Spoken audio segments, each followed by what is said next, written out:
Turn heads and bring the hype with a custom hype chain from Lotwin. Perfect for youth sports, fantasy football, or just flexing your pride.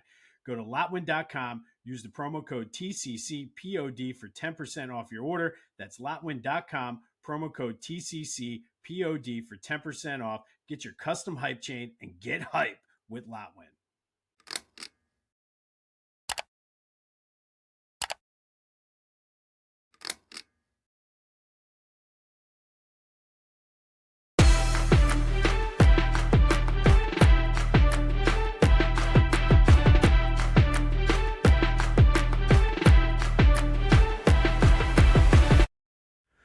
What's up, everyone? Welcome to this day in Philly sports history for July 25th, 2025. I'm your host, Jim Montgomery. Welcome to a Feel Good Friday edition of the podcast. We made it. This was a long week. I'm not sure why, but an extremely long week, but we made it to Feel Good Friday. And as we always do, we have big shows on Friday. Phil's back in action tonight up in New York to take on the Yankees. Taijuan Walker on the mound for the Phillies tonight. Ranger takes the mound tomorrow, and then Zach Wheeler on Sunday. They come in half game back of the Mets for the division. Let's get ready. It is pennant race season, so let's go Phil's Yankees tonight. Trade rumors are running wild, and who knows where they're going to go with this. I mean, I feel like every day there's a new player linked to the Phillies. So we're just going to have to play it out and see how it goes. But the first domino in the trade deadline has fallen. The Mariners made the first move, trading for Josh Naylor from the Diamondbacks. So we are in trade deadline season. The trade deadline is less than a week away. But like I said, these rumors are running wild on everybody. So what are the Phillies going to do? We will find out hopefully this weekend. Day 2 of Eagles training camp. Not a whole lot to report from that. I think the big story was Jordan Davis spoke to the media, and he looks outstanding. I saw a video of him practicing, too. He looks like he's quicker.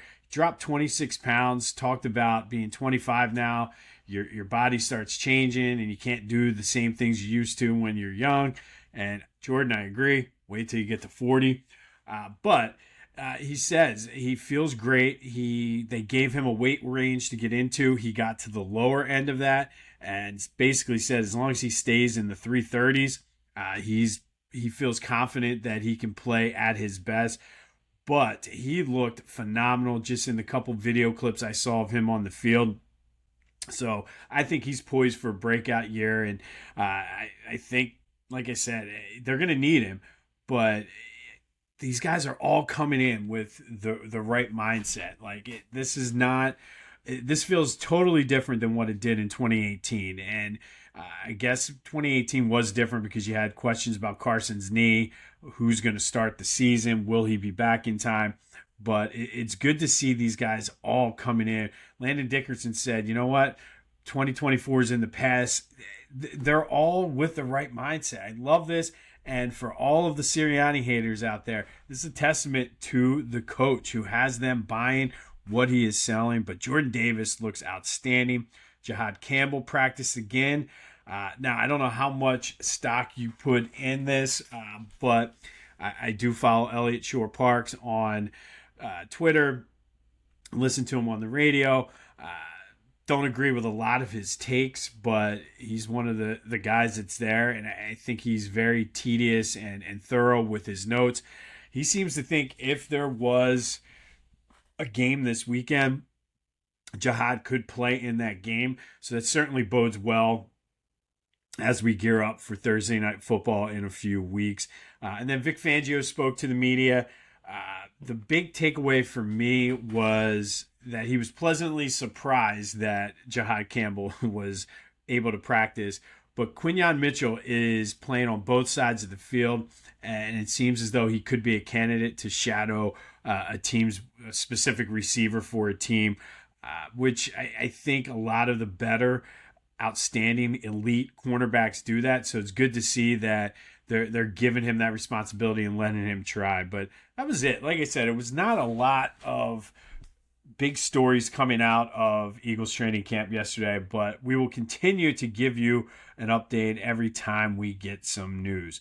The Flyers had some news yesterday, and I don't know what this means, if it means anything, because they did not tender him an offer and let him go, be an unrestricted free agent. But Carter Hart, with all the sex scandal mess with Team Canada in Canada, like the court cases and everything like that, he was found not guilty. So this is one of those things that are worth watching, whether or not Danny and Keith feel that they should offer to bring him back, whether it's just better to cut ties, because there's still questions about whether the NHL is going to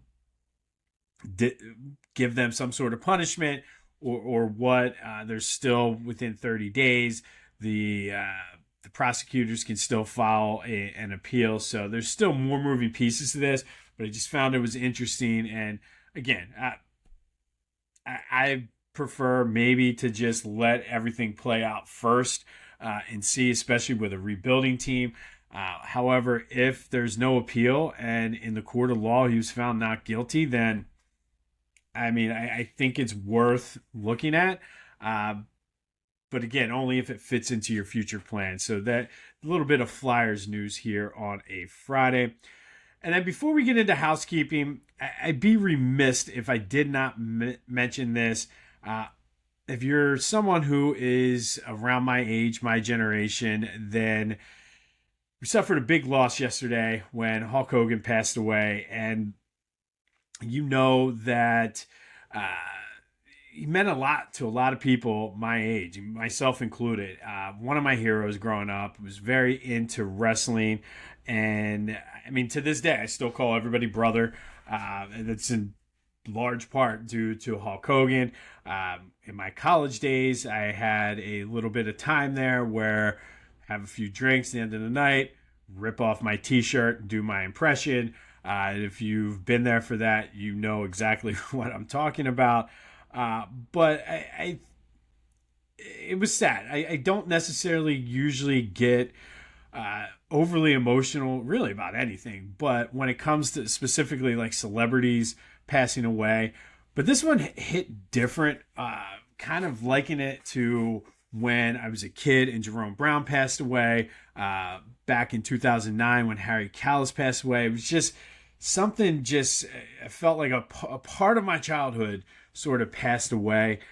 Did have the opportunity. There is a Philly sports tie here. Hawk lived in the Tampa Clearwater area. Did get a chance when we were down in spring training to go have lunch at Hogan's Hangout, his bar down there. We just missed it by a day because I guess they did karaoke on Monday, so we just missed it by a day. But I think, and this is one of those things we could debate if you want to hit me up on any of my socials or anything like that, but I think you need to put Hulk Hogan on the 1980s Mount Rushmore celebrity list.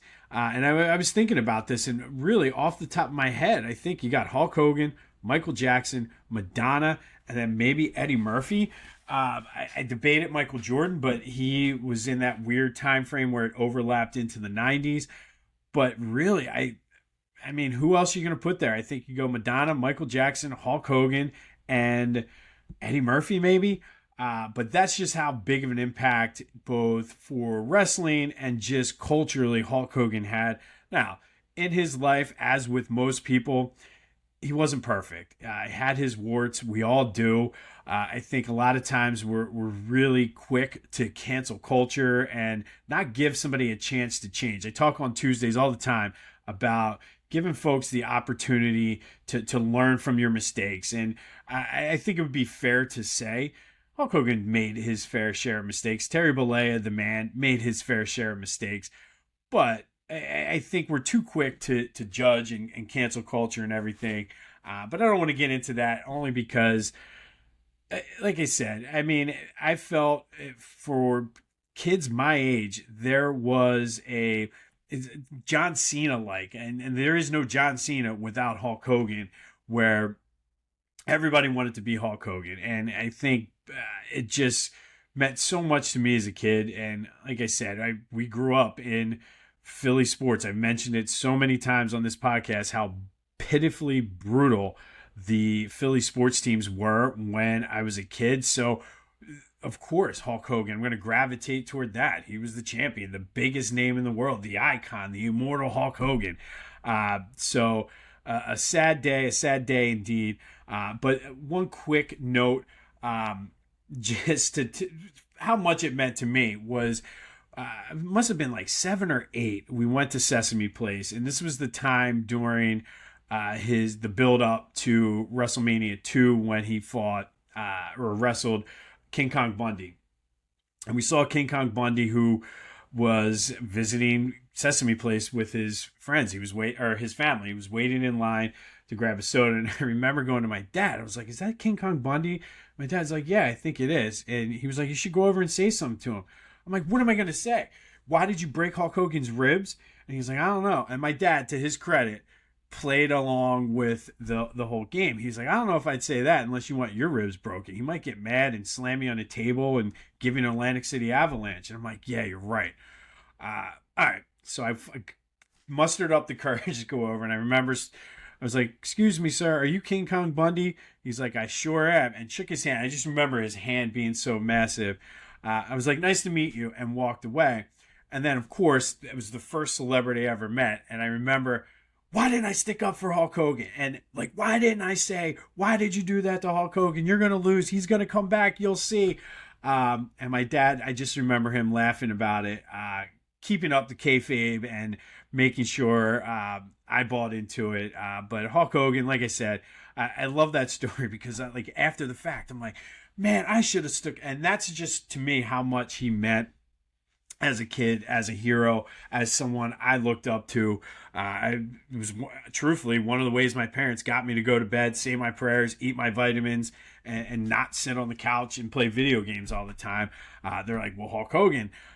So, like I said, an icon was lost yesterday. The Philly sports tie, like I said, he was a regular at Philly spring training games in Clearwater. There's videos I saw floating around yesterday of him doing pump-up videos for Flyers. He's done stuff for the Eagles. So a sad day for all of us, specifically people in my generation. So rest in peace to Hulk Hogan.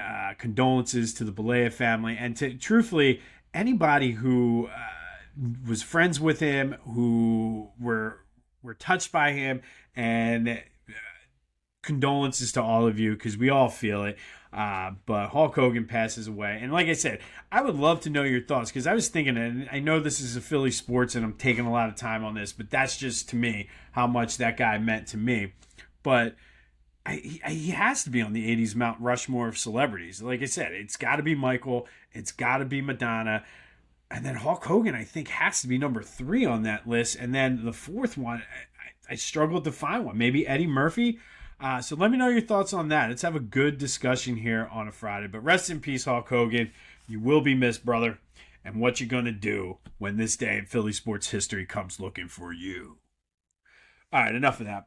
All right, be sure to follow me on social media, Jimbo_Mont on Twitter and TikTok, on Instagram at Philly Jimbo. Subscribe to the YouTube channel, Jimbo_Mont, and continue to spread the word as we grow this thing. Somehow, I guess with the new clips, like numbers are going through the roof this week. So thank you. And if you are new, welcome. We're glad to have you. I'm still posting highlights on my social media, including Facebook and LinkedIn. So be sure to check that out. Don't forget, we're slowly winding down our greatest individual season in Philly sports history tournament. That will finish up this week. And then, of course, on August 1st, we start the top 5 for the first 25 years of the century. Give you my top 5 list for a variety of Philly sports related things. So stay tuned for that. And then kind of a fun note for this weekend. I'll recap some of it on Monday when we rewind the weekend. But the Savannah Bananas are in town tomorrow and Sunday. I was able to snag tickets for Sunday. Looking forward to that. But a lot of fun. And I know I talked about it on here before, I believe. A lot of people are like, "Oh, it's not real baseball." No shit, it's not real baseball. It's not meant to be real baseball. It's like going to a Globetrotters game and saying, "It's not real basketball." It's entertainment. And I'm looking forward to it. My kids love it when the guy does the flip and catches the fly ball. I'm anxious to see which big former Phillies and celebrities come out for it. So an exciting time, but I'll have a full recap on that on Monday. All right, yesterday's trivia answer. We talked about Von Hayes hitting the inside the park home run off of Nolan Ryan. And I said, who were the 5 players that the Phillies traded to get Von Hayes? That would be Manny Trillo, the MVP of the 1980 NLCS and fan favorite, George Vukovich, Julio Franco, who played till he was like 85. Not really, but Jerry Willard and Jay Baller. Not necessarily guys that lit up the world, but Manny Trillo was at the end of his career. Vukovich, Willard, and Baller were kind of journeymen. Although Vukovich did have some key hits for the Phillies in the 80 postseason. And then Julio Franco, who was one of those guys, like I said, who played forever, bounced from team to team. So it's hard to say if they would have kept him, whether or not he would have been in the Phillies' long-term future. But those are the 5 guys. Von Hayes for Manny Trillo, George Vukovich, Julio Franco, Jerry Willard, and Jay Baller. This day in Philly sports history is proud to be a part of the Clashing Conferences Sports Fan Network, a growing community of diehard fans turning their sports passion into something special. Whether you're looking for unique shows, want to launch your own podcast but don't have the time, or need production services, the ClashingConferences.com has everything you need. Explore fan-driven content, become a member, or tap into their media services to level up your brand. That's ClashingConferences.com, where fans' voices get heard. All right, July 25th. Let's go back to 2009. And on this day in 2009, almost 2 years to the day after losing their 10,000th game in franchise history to the Cardinals, the Phillies were taking the Cardinals on once again at Citizens Bank Park. This time they beat the Cardinals 14-6 for their 9,000th win in franchise history.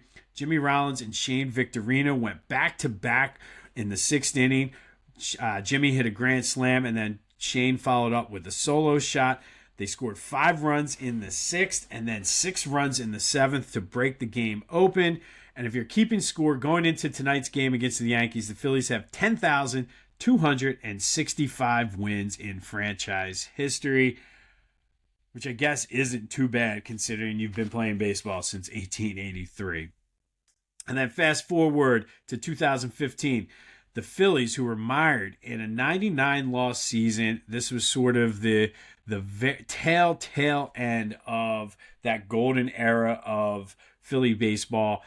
Trade rumors were swirling around Cole Hamels, who at the time had a solid contract with the Phillies and was by far their most tradable asset to replenish the farm system that, quite frankly, and I'll get more into that another time, and you know how I feel about it, that Ruben completely wiped out, but he went for it, and I have to give Ruben credit for that. I'm not going to wait till later. I'll give Ruben credit for going for it. But anyway, Cole Hamels was on the mound that day for the Phillies. Out in Wrigley Field, they beat the Cubs 5-0, and Cole was absolutely outstanding. Struck out 13, walked 2, gave up no hits. He walked his first batter and then settled in and pitched himself a no-hitter, 13th in Phillies team history. Ryan Howard homered that day, so it was kind of like a turn-back-the-clock type feel.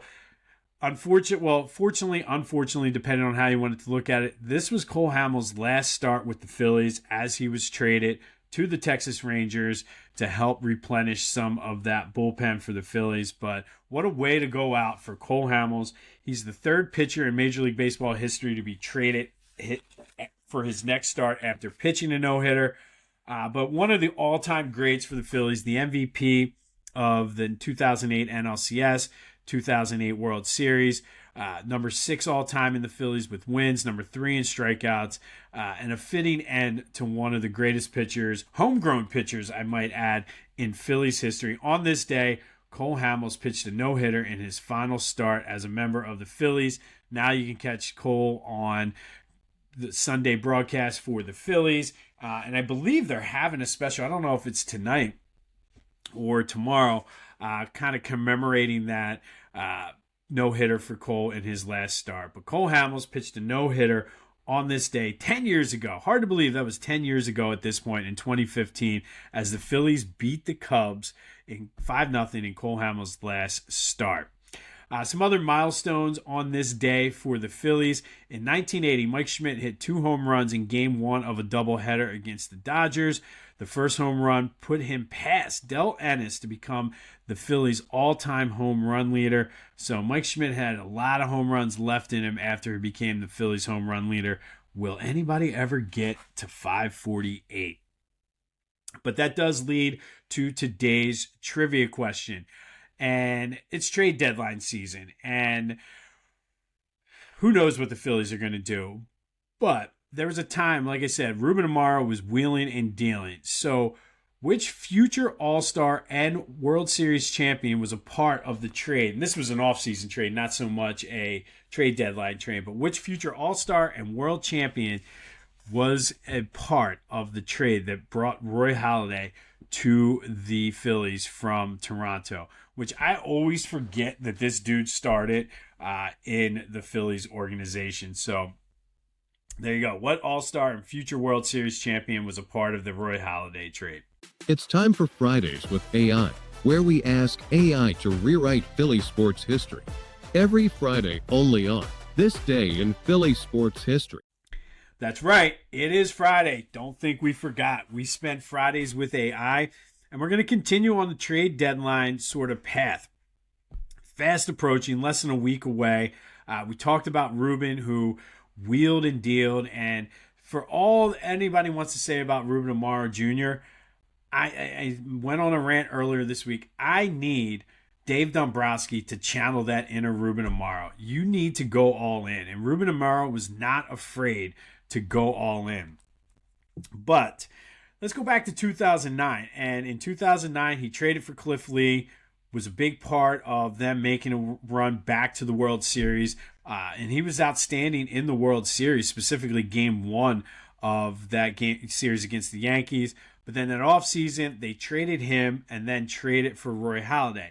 Now, what they traded for Halladay had nothing to do with the picks. So it was sort of like a, let me get some things for Cliff Lee, and then I'll trade these pieces to Toronto for Roy Halladay. And I think a lot of people kind of confuse that, myself included, thinking he made that trade and then sent those prospects. They were 2 sets of prospects. So in a alternate reality, which I asked AI to create, the Phillies could have kept Halladay and Lee for the 2010 season. And I said, AI, what would have happened had the Phillies had both of those pitchers for the 2010 season? Because Cliff Lee never wanted to leave Philly in the first place. He said he would have stayed for less money to stay in Philly.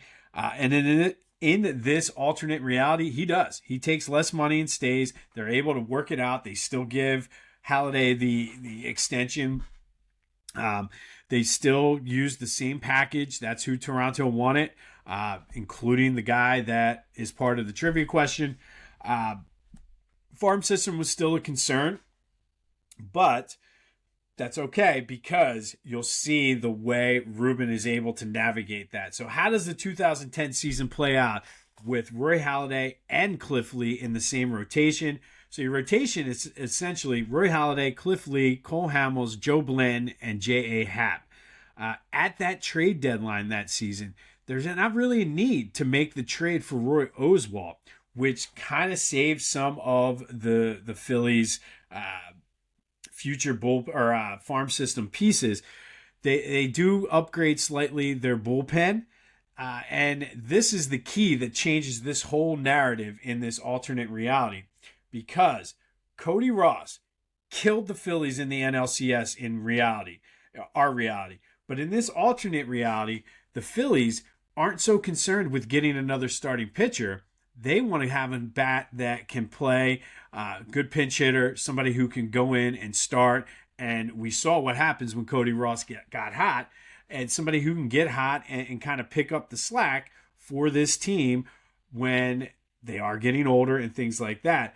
So the Phillies wanted Cody Ross anyway in 2010, put in a waiver claim, got blocked by the Giants because the Giants picked them up before the Phillies did.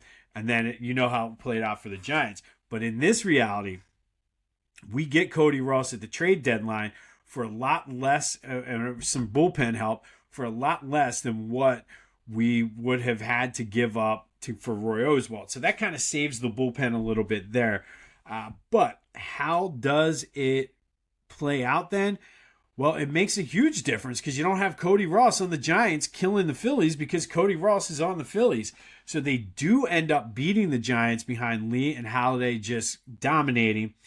And then they go on to beat the Rangers in the World Series because Cliff Lee was not a member of the Rangers, who that's where he ended up that year. So in 2008, Phillies win the World Series. 2009, they go back and lose to the Yankees. 2010, they still have Cliff Lee, add Roy Halladay. They win 2 of 3. How does it play out for 2011? Well, there's no Roy Oswalt, no 4 aces or anything like that, but it's still Hamels, Halladay, Lee, Blanton, and J.A. Happ are your starters in 2011. Unfortunately, the Phillies can't change the injury bug, but maybe Ryan Howard doesn't get hurt on that because they're not playing. It's not as much pressure. He's not trying to swing as hard. Who knows? But let's just assume, for the sake of argument, AI said Ryan Howard still gets hurt in the NLDS. I still think it might have played out differently, but this is Fridays with AI, so this is what AI thinks. The Phillies end up beating the Brewers in the NLCS after taking care of the Cardinals. The pitching goes to the World Series, or the pitching carries them to the World Series because they don't have Ryan Howard. They have a rematch with the Rangers, lose it in 6 games. Offense struggles without Ryan Howard. And then moving forward into 2012, unfortunately, they all do still get super old, super fast. You have Ryan Howard, who misses the start of the season. Phillies do contend for the wild card, but the farm system is in better place or better shape. And I think this is where AI says the reality kind of shifts. Yeah, we'd have another World Series championship, but the rebuild doesn't take as long because you don't have to make the moves then for Halladay. Maybe they still make the move for Hunter Pence. Who knows? But the rebuild kind of gets accelerated because you don't have to trade Cole Hamels, and then you team him up with Aaron Nola, and then Hamels kind of becomes the old vet mentor. And in this alternate reality, Charlie Manuel stays until he retires. He never gets fired. I guess winning 2 World Series will do that for you. But what are your thoughts on this? Could it have worked out? Should the Phillies have kept Cliff Lee and Roy Halladay for the 2010 season? I say absolutely. I've always said that. But could this have played out that way? Let me know your thoughts on that. 267-495-8531. That's the Back to the Future voice and text line. Get that. Anything else Philly sports related off of your chest. Hit me up on my social media. But that was Fridays with AI, brought to you as always by Philly Goat. Go to phillygoat.com. They have a wide selection of Philly sports-based apparel. Use the promo code Jim Montgomery to take 10% off of your order. And they've been pumping out shirts like it's your job. We talked about the 80s. Remember Garbage Pail Kids? They have Garbage Pail Phils. There's like 3 different shirts now. Castellanos, Harper, and Schwarber. Just go check it out. And if you remember the Garbage Pail Kids, but they always are our sponsor for Fridays with AI. This one, let me know your thoughts. I think this is a very plausible and realistic one and would have led to at least one more World Series. And then finally today, our greatest individual season in Philly sports history. We have our first Final Four participant. Steve Carlton from 1972 upset the number 1 seed Mike Schmidt from 1980 with 55% of the vote. Steve Carlton is the Phillies' greatest individual season, but it doesn't stop there because we are going to have and play out the Final Four. But Steve Carlton, the greatest individual season in Phillies history, 1972. Hard to argue that one. But thank you to everybody who voted. We're going to crown a Flyers champion this weekend. We have the number 2 seed Bernie Parent from 1973-74 taking on Eric Lindros from 94-95. Bernie in 73-74 was the Vezina Trophy winner. All-Star, finished second in the Hart Trophy voting. Played in 73 games as a goalie, which is just unheard of today. 47 wins, a 93.2 save percentage, 1.89 goals against, 12 shutouts, added 12 more wins in the playoffs, kept his save percentage the same. A slight uptick in goals against, 2.02, but he was outstanding, helping lead the Flyers to their first Stanley Cup, winning his first of 2 consecutive Stanley Cup and Conn Smythe trophies. Taking on Big E, Eric Lindros, only played in 46 games that season due to the lockout, but managed to score 70 points in 46 games, 29 goals, 41 assists, was the Hart Trophy winner, also won the Pearson Trophy, all NHL, added 7 power play goals, 4 game winners, and then in the playoffs, added another 15 points as the Flyers won the division, had the number 2 seed in the Eastern Conference, made it all the way to the Eastern Conference Finals before losing 4-2. So now it's your turn. Whose season was better? Bernie Parent in 73-74, Eric Lindros in 94-95. Get your votes in. Let me know what you're thinking. But let's crown the greatest individual season in Flyers history. Don't forget to like, subscribe, review, comment, all that other good stuff. It all helps out the algorithm. Check out our friends at Beach Caddy. Go to beachcaddy.app. If you're going to the Jersey Shore, they have a whole slew of services to make your trip easier. Use the promo code Jimbo to take 15% off your move in, move out, as well as your beach cart rental services. Great people over at Beach Caddy. All right, let me know your thoughts on Fridays with AI. What would have happened and could it have happened if the Phillies kept Roy Halladay and Cliff Lee for that 2010 season? On this day in 1980, Mike Schmidt becomes the Phillies' all-time home run leader. In 2015, Cole Hamels pitches a no-hitter in his final game as a Philadelphia Philly. He was traded a couple days later to the Texas Rangers. And then in 2009, Phillies get their 9,000th win in team history. We'll have a lot to recap next week or on Monday when we rewind the weekend. We'll have the Phillies-Yankees updates, anything from Eagles training camp, a Savannah Bananas update, all kinds of great things. Maybe, just maybe, we'll have a trade to update as well. Rest in peace to Hulk Hogan, the GOAT, the greatest of all time. Like I said, one of my heroes as a kid, gone at 71, still too soon. It's going to be kind of a crappy weekend, so maybe you can catch up on some sleep, watch some Phillies, Yankees, training camp recaps, whatever you got to do. But go have yourselves a feel-good Friday. My name's Jim Montgomery, and this has been This Day in Philly Sports History for July 25th, 2025. And until next time, I'll see you when I see you.